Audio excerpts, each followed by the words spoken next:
120 minutes per minute. Get ready.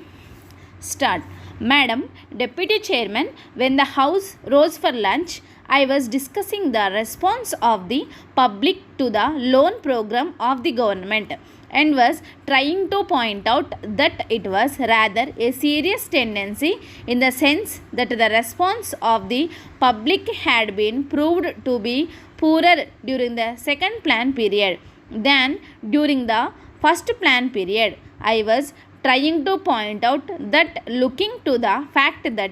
the national income was rising and the people were becoming more conscious of a developing economy and the need to mobilize the resources more and more, a contrary trend ought to have appeared, and that in view of that this trend was disturbing. This trend is to be contrasted with the trend of the public regarding the call from the corporate sector for the investment of their monies. Here we find that the shares of some of the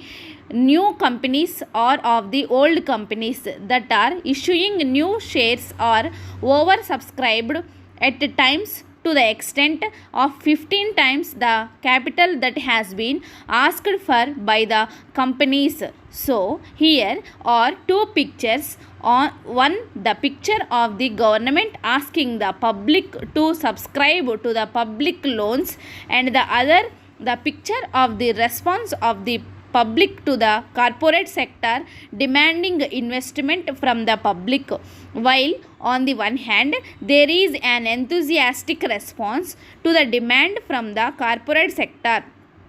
on the other there is a very poor response as far as the loan program of the government is concerned. This is a matter of some concern, and I feel that the government should pay more attention than just exhorting the people to save more and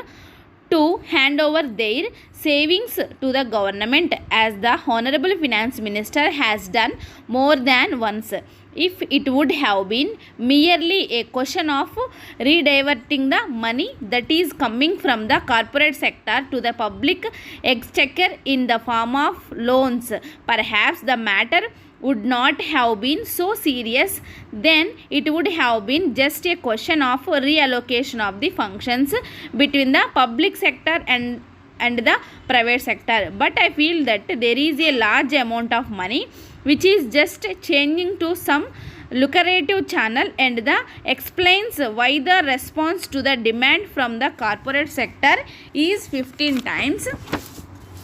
This shows that 14 times that particular capital is not required by that company, and if there had been some adequate step or measure whereby originally that money could have gone to the public exchequer, to that extent there would not have been any disappointment to the people who wanted shares but who did not get them, and disappointment to the public exchequer by not getting the response which it ought to have got. That, to my mind, leads to the question of the pattern of the rate of interest in a developing economy, and especially in view of the fact that a large number of companies are being floated today which have got an element of growth in them, thereby attracting so much capital towards them. The government of India will have to take into consideration the question of the rate pattern of interest on their loans, and to see whether something could not have been done whereby the public will be attracted to a large extent towards their loan program than hitherto it has appeared in the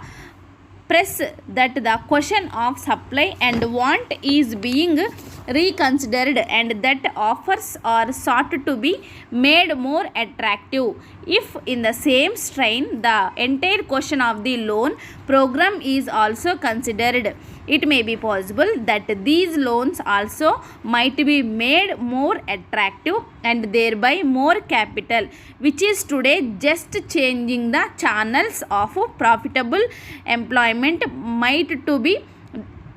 diverted to the public exchequer in the form of public loans. Then there is the question of the state governments performing their part, which has been assigned to them during the third plan period. In this connection, I would like to draw the attention of the Honorable House to a very important recommendation which has been made by the Third Finance Commission, namely the appointment of a high power commission to go into the entire question of the allocation of financial resources between the central government and the state governments. They have argued the whole case in nearly 1.5 pages in order to show why it has now become necessary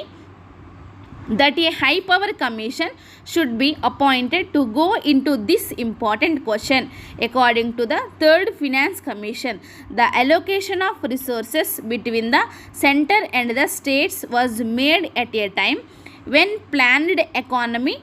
development was not visualized. When the constitution was framed, the development of the public sector, the new responsibilities which the states were going to assume, and a plan era were not properly visualized, and it was under these conditions so that these allocations were being made.